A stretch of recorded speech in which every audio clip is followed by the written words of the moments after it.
第一條啦，對比句，我哋將句子改成對比喎。嗱，佢本身個句子就係早上子珊睡眼惺忪，即係好眼瞓啦，眼瞓睡眼惺忪，蒙住眼。嘉偉也累得呵欠連連，呵欠啫，係咁打喊路啦，係嘛？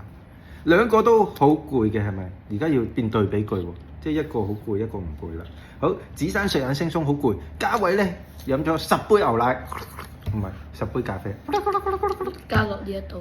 係啦，嘉偉就變得點樣？嘉偉卻呢4個字精神奕奕。好啦，我哋一齊第一次啦。早上子珊睡眼惺忪，卻清嘉偉卻精神奕奕。好，到呢度啦。嘉偉卻精神奕奕，得唔得？咁啊對比句啦。佢食咗10條香蕉就好精神啦。OK， 係咪食香蕉？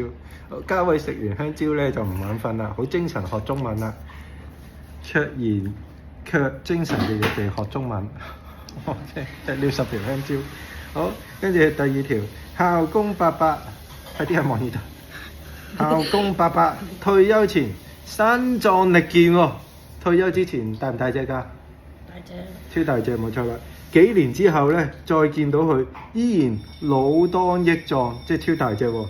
但係唔得喎，而家要變成老態龍鍾。老態龍鍾真係好攰啦個樣，好衰老啦。